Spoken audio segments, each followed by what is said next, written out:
Hello, this is video lecture number 81. Today we are talking about organizing for victory. Our subsections are financing the war, mobilizing the American fighting force, workers in the war effort, and finally politics in wartime. So mobilizing the nation's human and material resources to win required organization that involved the interaction of governmental agencies, some old, some newly created, and private organizations such as business, labor, and agriculture. Under changing circumstances, adversarial relations between government and business largely gave way to cooperation. The government's role also expanded as well as changed as it recruited, trained, and fielded large military forces, spent lavishly to equip and maintain our forces and assist our allies. And it taxed and borrowed to finance the war.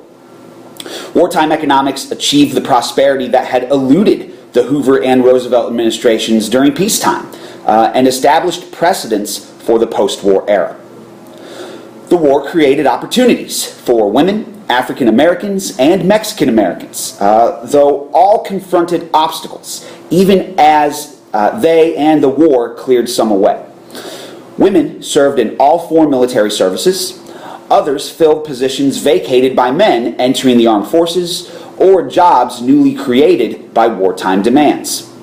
Yet the government and employers did not provide women with equal job opportunities, necessary support such as childcare or flexible work schedules, or organizations to articulate their needs and press for policies to address them.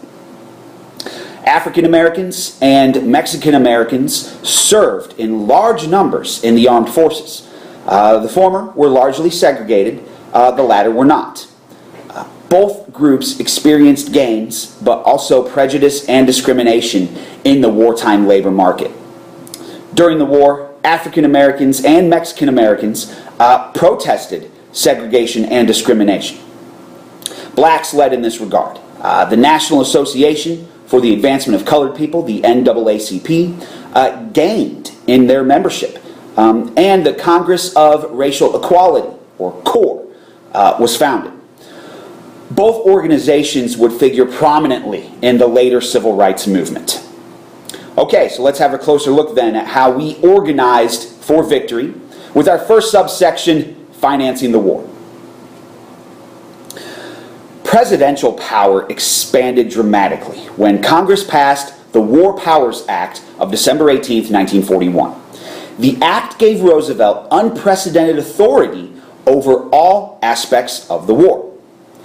This act marked the beginning of what historians call the imperial presidency, which is the far-reaching use of executive authority, presidential authority, during the latter part of the 20th century.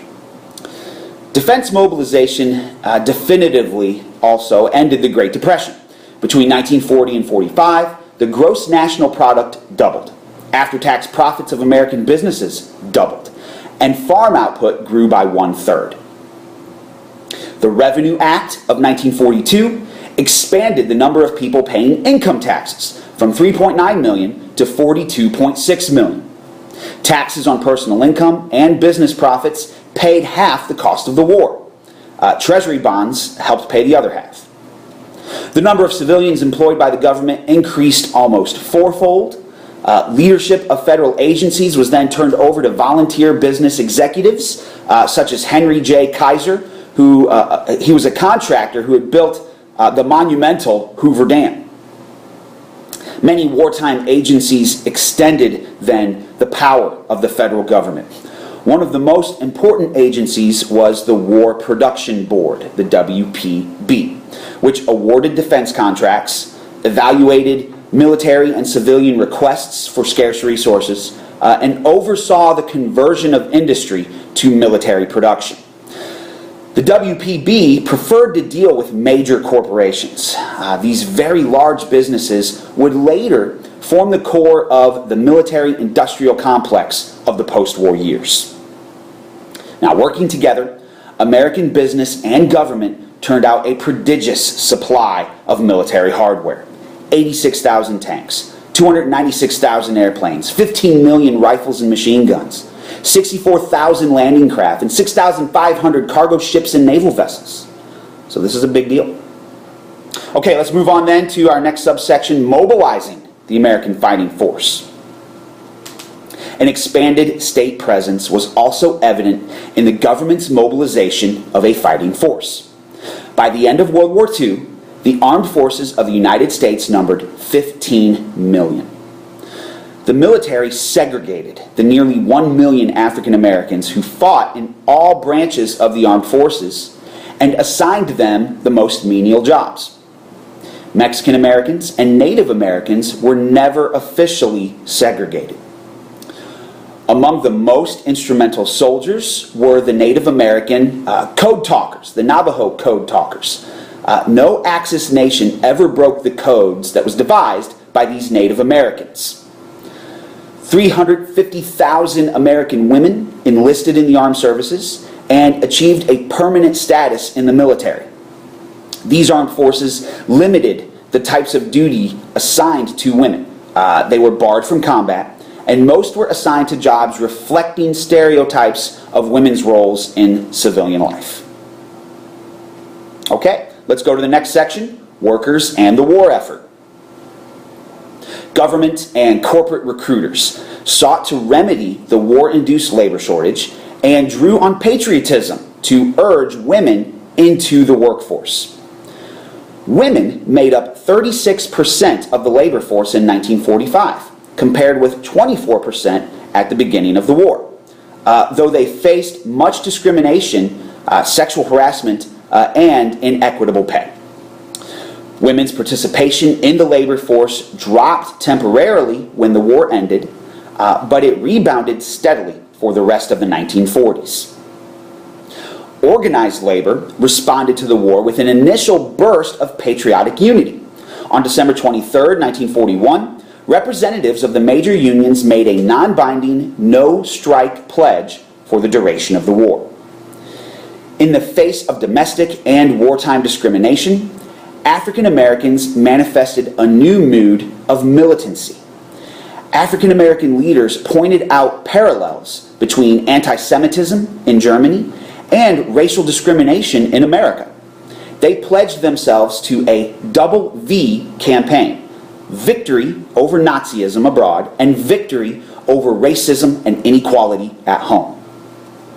In response to the threat of a black March on Washington, Roosevelt issued Executive Order 8802, prohibiting discrimination in the employment of workers in defense industries or government because of race, creed, color, or national origin. And he established the Fair Employment Practices Commission, or the FEPC. The FEPC did not affect segregation in the armed forces and could not enforce compliance with its orders. African American groups flourished. The NAACP grew to 450,000 by 1945, and the Congress of Racial Equality was founded and became known nationwide for its demonstrations and sit-ins. The League of United Latin American Citizens, LULAC, built on their community's patriotic contributions to the defense industry and the armed services to challenge discrimination and exclusion.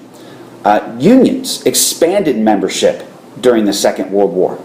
Roosevelt set up the National War Labor Board, NWLB, which established wages, hours, and working conditions, and had the authority to seize plants and factories that did not comply. Now, dissatisfaction peaked in 1943, a year in which a nationwide railroad strike was narrowly averted, and John L. Lewis led the United Mine Workers on a strike. Lewis won wage concessions, but he alienated Congress and the public. Congress passed the anti-union Smith-Connolly Labor Act over Roosevelt's veto, and strikes were entirely prohibited in defense industries then by law. Okay, so let's move on to our last section, politics in wartime. In his 1944 State of the Union address, FDR called for a second Bill of Rights to guarantee that all Americans had access to an education and a job, adequate food and clothing, and decent housing and medical care. FDR's Bill of Rights remained largely rhetorical, since it received no congressional support until after the war ended. The Servicemen's Readjustment Act of 1944, known as the GI Bill, provided education, job training, medical care, pensions, and mortgage loans for those who had served during the war. Roosevelt's call for social legislation was part of a plan to woo Democratic voters and to reinvigorate the New Deal coalition. In 1944, Roosevelt sought a fourth term. Because of the war, Democrats then dropped Henry Wallace as vice president, as his views were seen as extreme, and teamed Roosevelt up with Harry S. Truman to run against Governor Thomas E. Dewey of New York. In a close election, Roosevelt received only 53.5% of the popular vote. The party's margin of victory came from the cities, and a significant segment of this urban support came from organized labor. Okay, so this concludes our video lecture for today, Organizing for Victory. Go ahead and answer those review questions at this time and continue on with your study.